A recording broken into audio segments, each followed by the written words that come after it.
Mo kí ẹ̀yin ọmọ ìyá mi nínú Olúwa ní ìkẹ́ti ọlá àti ọlà. Assalamu alaikum wa rahmatullahi wa barakatuhu. Ìtàn tí èní dúró lórí ìmánì wa, ìgbàgbọ́ wa. Ọkùnrin kan ní ìgbà kan rí, Syed Murtadha, jẹ́ ọ̀mọ̀wé ọ̀jọ̀gbọ́n nínú Islam. Ó sì ní àwọn ọmọ tó ń kọ́ ní ẹ̀kọ́ Islam. Ọmọ kan wá wà lára àwọn ọmọ náà, gbogbo ìgbà ló máa ń pẹ́ kó tó dé.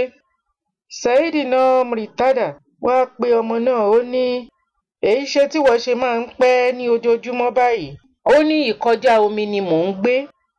Ọkọ̀ ojú omi àkọ́kọ́ kẹ̀dẹ̀rẹ́ tó máa gbé wa, òun náà ni máa ń bá wa, ó sì máa ń pẹ́. Syed Murtadha bá kọ nǹkan kan sínú pépà fún un. Ó mú fún ọmọ náà, ó ní, fi sí àpò ẹ, ò sì gbọdọ̀ yẹ̀ wò láéláé. Tí o bá ti ń bọ̀ ní ọ̀la, kẹsẹ̀ bọ omi kó o sì máa bọ̀. Lágbára Ọlọ́run, wàá la omi náà já. Ọmọ náà bá fi pépà náà sí àpò ẹ̀. Ó bá bẹ̀rẹ̀ sí lọ, ló ń tètè dé. Bá dijọ́ kan ló ní, ohun tó wà lápò mi tán ni má wò yìí.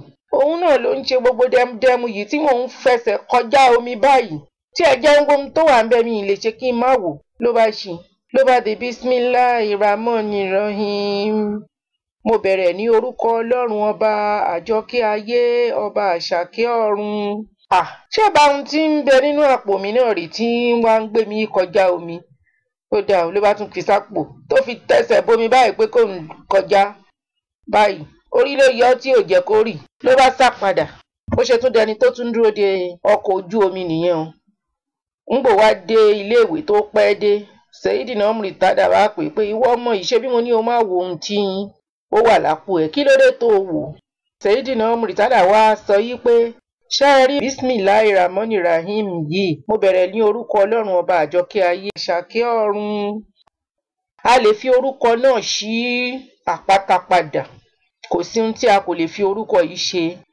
Nígbà tí a bá ti ní ìgbàgbọ́, tí a ṣe ọkàn méjì, tá a kàn ń tẹ̀lé, wàláì tàláì, kò sí nǹkan tí a ní lè ṣe. Ìgbàgbọ́ wa, ẹ má jẹ́ kó kún ìgbàgbọ́ wa kó já o. Ìgbàgbọ́ wa, òun náà ni ọ̀la wa o.